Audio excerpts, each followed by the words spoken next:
Thank you, listeners, for joining us. It's Elko Live today, our usual update in Elko County and city law enforcement news.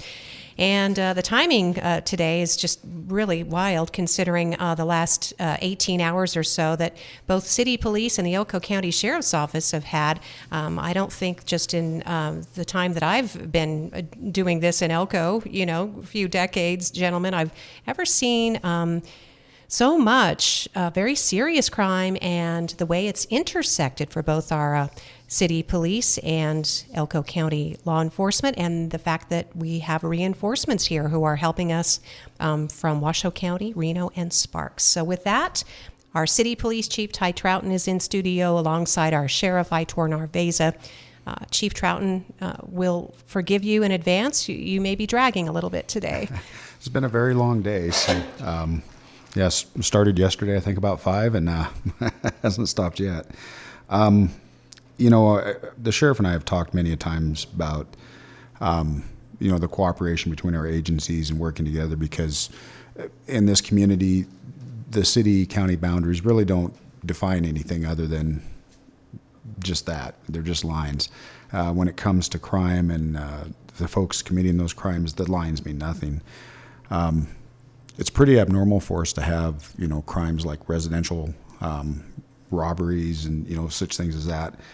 To have one of those and then turn right around and we have an officer-involved shooting last night. And then they actually intersected where one of their suspects tries to flee from the sheriff's office and runs right into our incident as it's ongoing. It's just bizarre.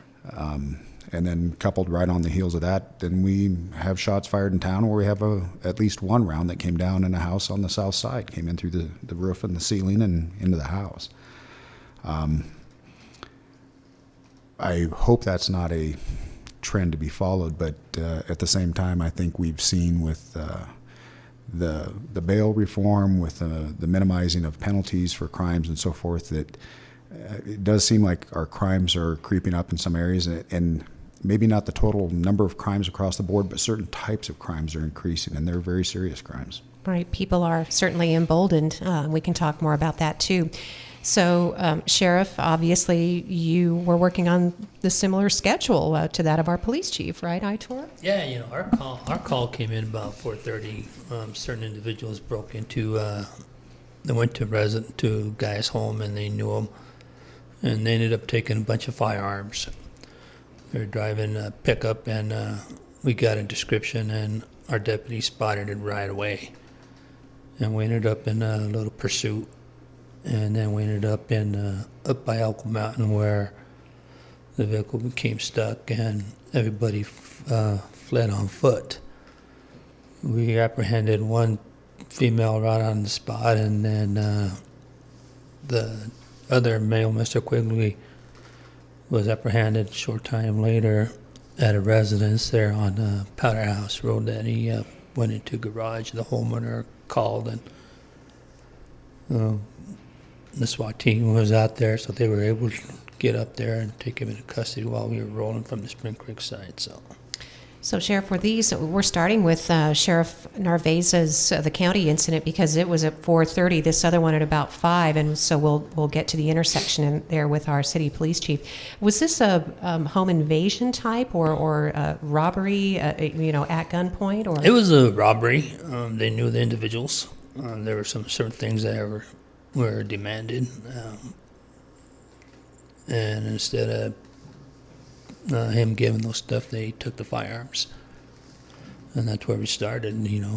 Suspect, not the suspect, but the victim had a little abrasion on his head, so there was an altercation, and then they all fled in that vehicle. Now, you do have 2, as you mentioned, in custody. One is a suspect, Tessa Patchett, born in 1991. It says that she is a resident of Spring Creek, or maybe that's where she was arrested, is Spring Creek? I don't know if she's a resident, but she was arrested in Spring Creek. Okay. And then, as you alluded to, the second suspect in this robbery, this home robbery, was a Casey Quigley, and he was born in 1994. That's correct. Mr. Quigley left the vehicle after it became stuck and fled on foot for several hours. We had 2 deputies and a sergeant. They were able to track him for about 3.5, 4 miles through the mud and the snow.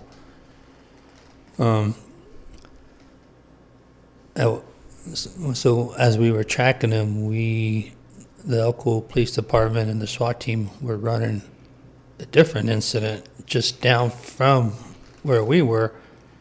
And by the tracks and the guy's movement, he was running towards the other incident.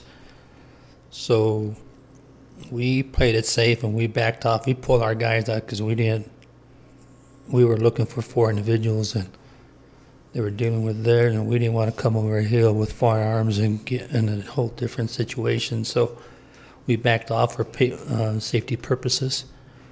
And he was later apprehended a few hours later at that residence. All right, thanks, Aitor. Obviously, we'll probably loop back around to you and illustrating, just describing what happened yesterday. Again, it all started at about 4:30 p.m. And then unrelated to that, Chief Trouten, this is a very sad outcome. It's traumatic for everybody involved, but there is an officer shooting in which an officer has fatally wounded a suspect, and I guess I can just let you take it from there. Yeah, so I would highlight again, and then one of the things, just seeing some of the comments that are already starting to pop up, I appreciate with our community that they don't just rush to a judgment. You see a lot of compassion for the family members of this deceased individual, and I think a lot of the community understands there's nobody that's all evil or all good. Everybody's a mix. Everybody has struggles in life and stuff. And when there is a lost life, it's always a tragic loss. There's people who feel that. Law enforcement, we may see one facet of a person, but there's other people who see all the other facets, and normally we don't see them. We're not interacting with those people in those ways. But this one started as a domestic incident at a car wash. Male battering a female. An officer was very close nearby, tried to intercede. Basically resulted in the subject pushing the female out of the truck, taking over the driver's position, and nearly hitting the officer as well as nearly injuring the female by running her over. Fled the area. The officer stayed with the victim and called in for additional troops.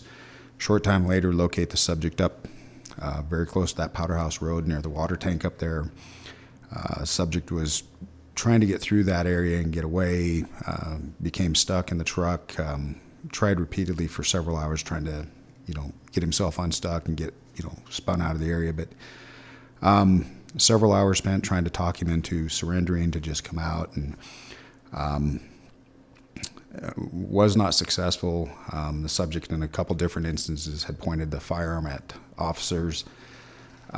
Again, we are very reluctant to take life, but at the final point there, it really did not have a choice. So I don't want to get a whole lot into this because it is under investigation. We called in, there's basically a shooting investigations task force comprised of Reno, Sparks, and Washoe law enforcement officers. They're fantastic. They brought out, I think, forgive me, I'm a little fuzzy, I'm a little tired, but I believe it's 16 people. Woke them up as they had just got into bed. Thankfully, their administrations are very helpful and willing to help us out here, and had them on the road. They had to come through the storm, got here very early this morning. Also concerns in this incident about improvised explosive devices in the vehicle and some other places that the subject had been living and had property. So we also had to get another member out of from the bomb squad from the Reno area to come up here and assist in clearing those things. So it's been a very involved late evening, night, and morning here. But they will come out. They do the investigation. What they're looking for is, to find all the facts that are relevant and pertinent to the case, and then of course that case is submitted to our district attorney for charging decisions if there's any crimes articulated. At the same time, we'll be running what's called an internal affairs investigation, where we ensure that the officers involved in this matter all performed according to policies and procedures and so forth. So there's still a lot of work ahead.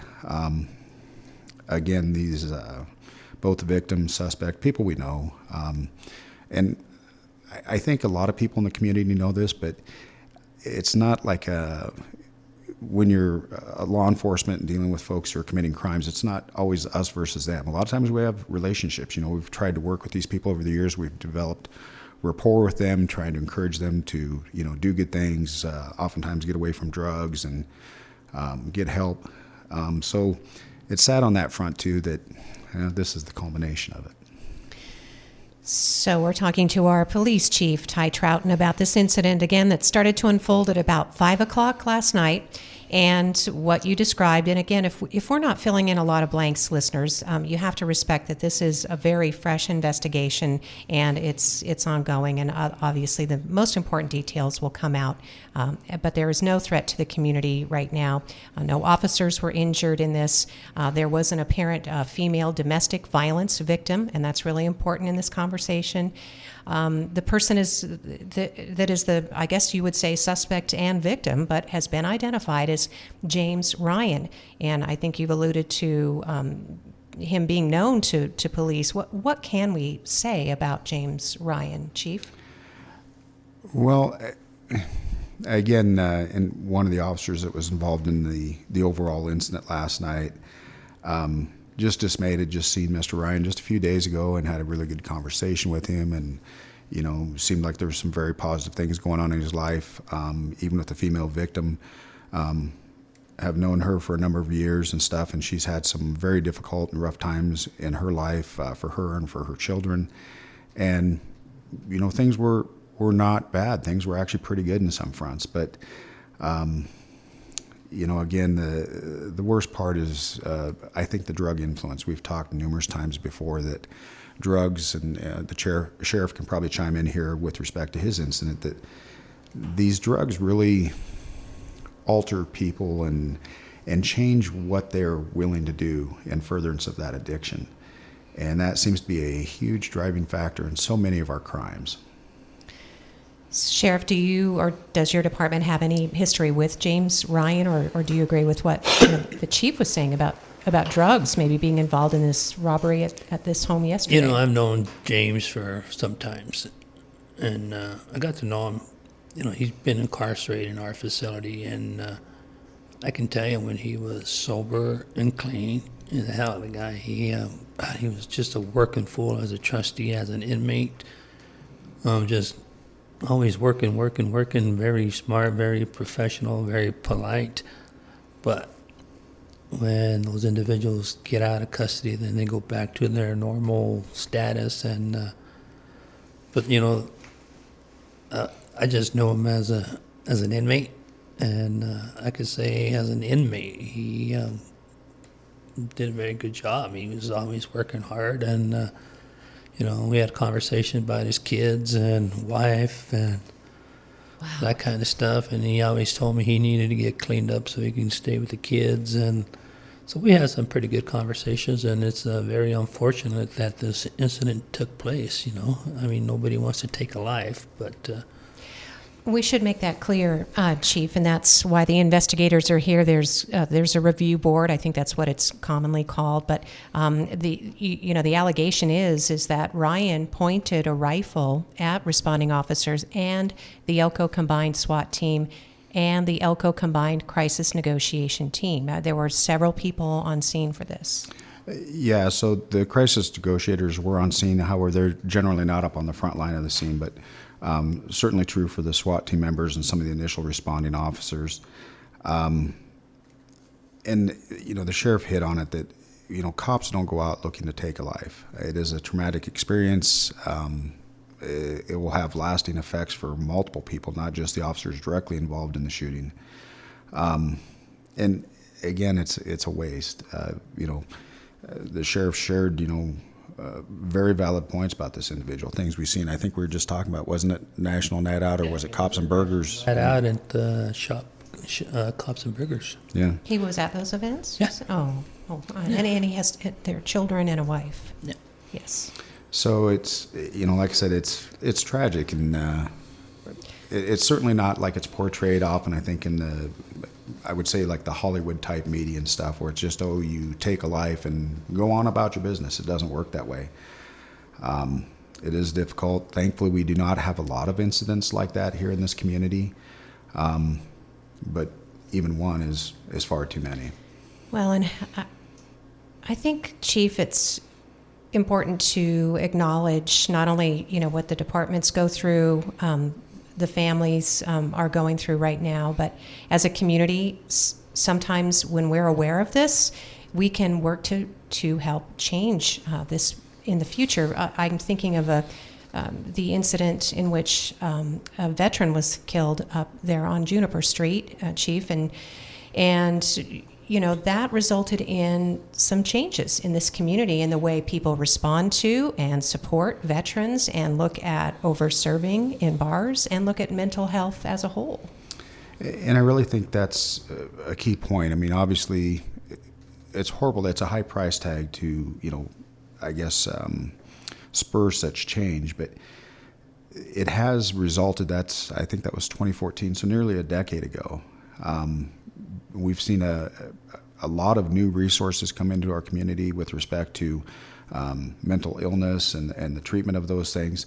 We still have a long ways to go. And even just having the resources, then you also have to look at the capacity of those resources. We've talked many times that we have some resources, we just don't have sufficient. And I don't know of anywhere in the country that would say they're, have everything they need. It's also difficult because oftentimes, along with those mental illnesses, go the co-occurring disorder, having addiction. And it is difficult. It's hard enough to fight your battles one at a time, but when you're working against two and very powerful ones, it's an uphill struggle for people. Talking with our City Police Chief Ty Trouten, again, to just summarize what we do know. Officers, there was an officer shooting in which James Ryan of Elko was killed yesterday. Was there an exchange of gunfire, Chief? Is that fair to ask at this point? Or is that still too... Yeah, I would say it's probably, too early. Okay. There's potential of other shots being fired, but... Let's just not say that. I think that's for the investigation to determine and go from there. Okay. No other injuries. I mean, I guess that's important to state that as well. And so this investigation is ongoing. We will also mention during this program, because I do have a lot of information about domestic violence, because it's important to note that this did begin with an incident of domestic violence. It may not be clear, but it sounds like what you're saying, Chief, is that an officer was in the vicinity of this car wash and maybe overheard or witnessed something, and that's how it all started? Yeah, his initial statement, as I understand, is he heard a female calling for help. Okay. And could see within the vehicle what was going on and tried to get over there to stop it. Again, another one of the things that we have to deal a lot with here in this community is the domestic violence. Again, just things that we battle against year after year, and we make strides sometimes and things get better, but it always seems to just continue, if not with the same individuals, with new folks. Well, the Chief's exhausted today. I can't imagine how your officers feel as well. I know that, and Sheriff, as are you.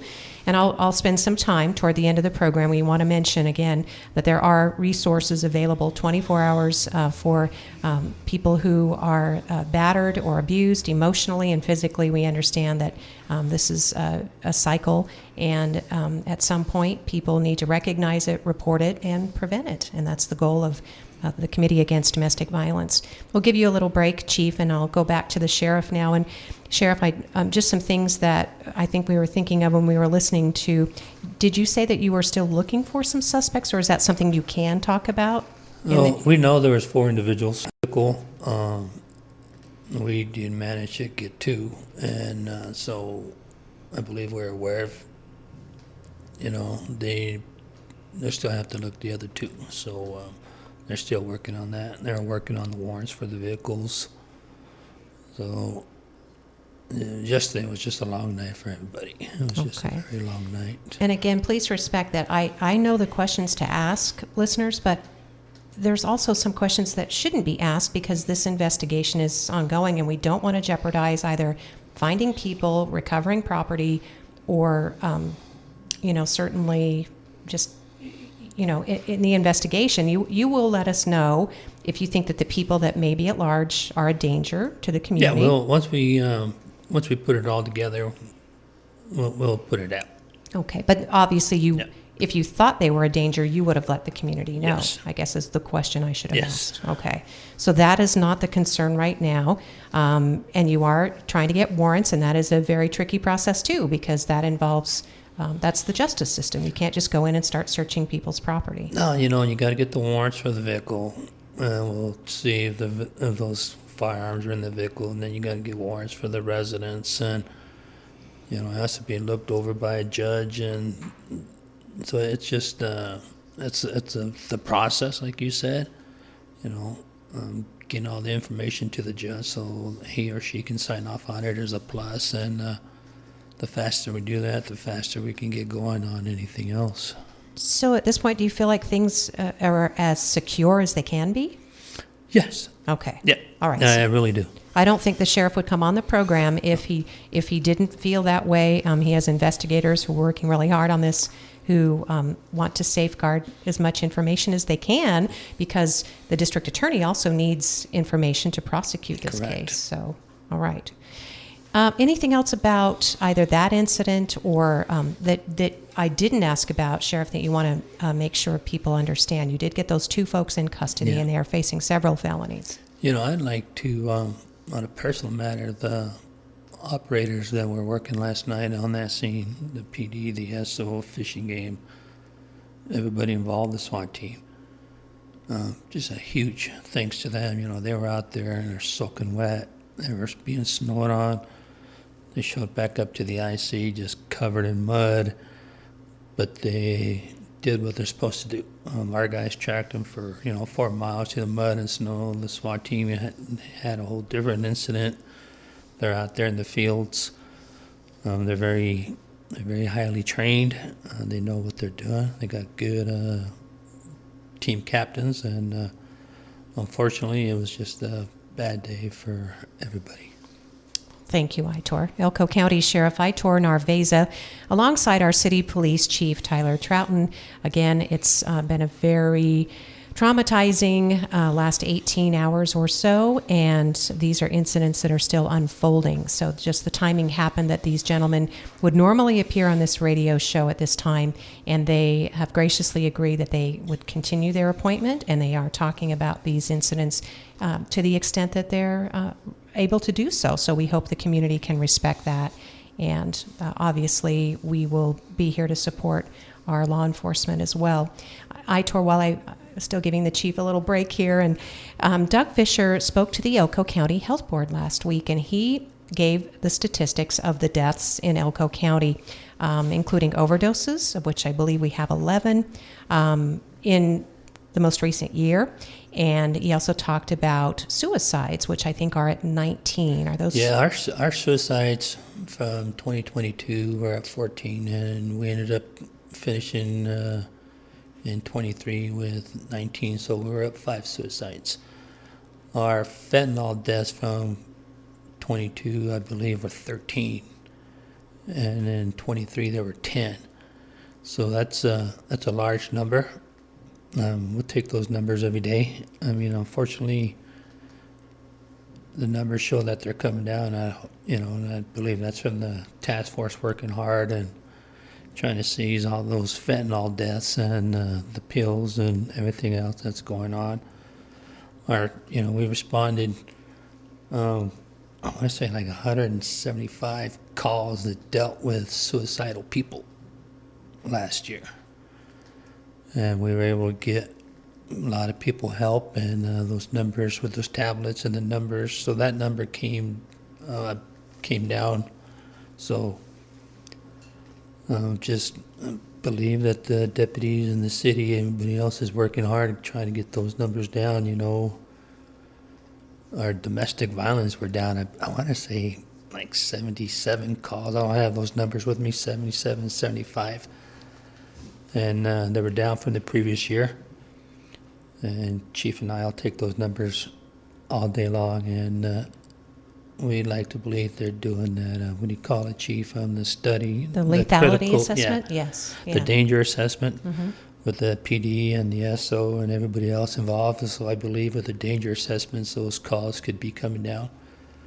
And 70 domestic violence calls probably doesn't seem that much, but you see what happened last night. So we'll take those numbers any day. Anytime that there's a downward trend anyway, Sheriff. And I think, Chief, you have your numbers in front of you, and maybe you wanted to comment on what you're looking at in your annual report. Yeah, so we're still in the midst of preparing our annual report for presentation before the City Council. One of the things I wanted to do this year with our report is, it's one thing to say what our trend is, year over year over the past 5 years here locally within the city of Elko. But I think to put that in context is to understand what it looks like on the state level as well as on the national level. It does become a little bit more difficult. One of the things that the citizens can enjoy here is a lot of I'd say the more minor crimes, burglaries, such things that we actually take reports of them, whether or not there's a suspect. We're going to continue to try to find the stolen property.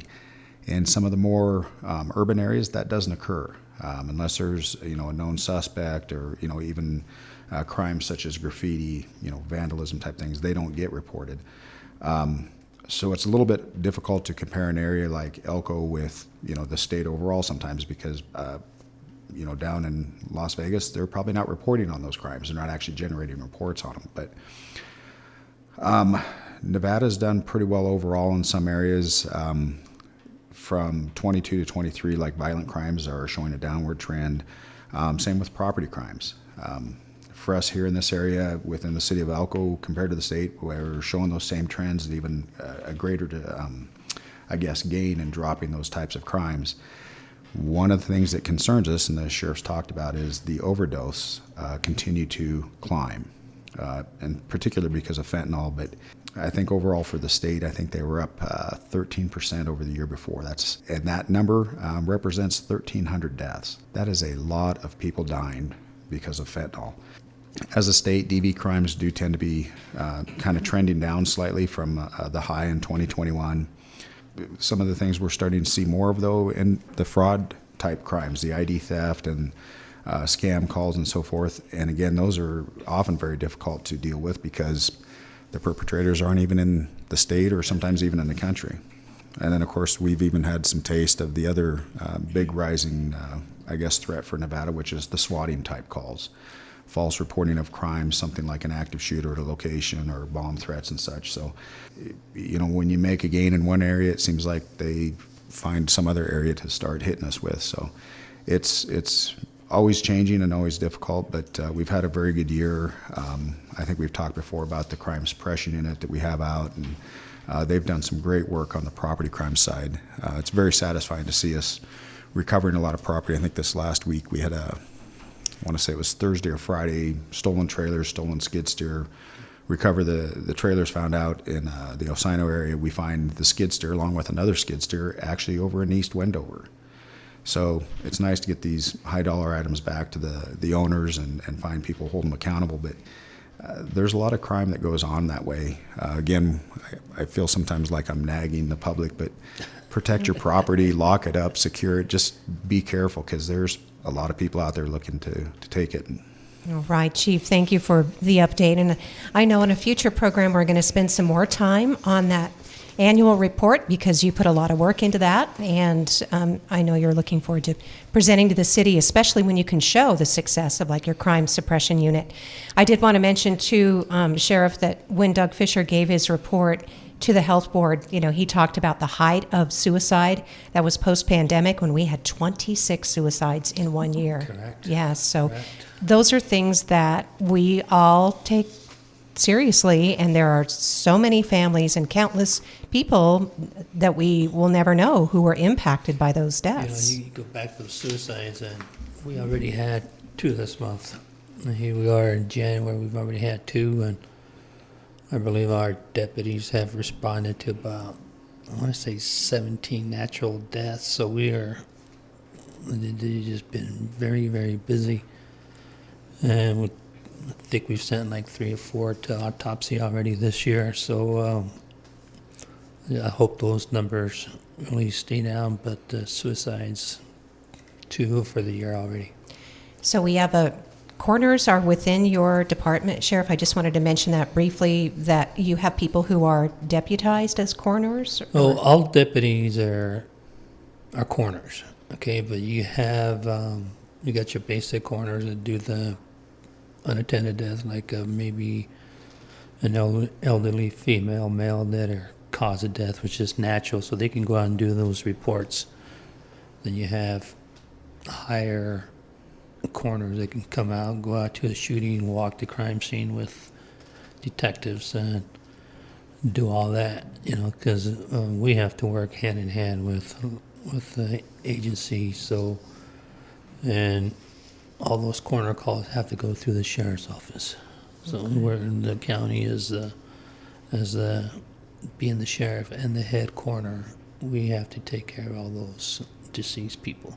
And so special attention obviously is given to officer shooting, homicide, that's a priority, but every death is investigated in one way or another, is what you're saying. You know, you Okay. can go to a scene and, you know, this is a natural or a Unattended. unattended death. You know, you can go to a scene and say, well, this don't look right, body's been moved or something to that extent, and then you can start looking into it.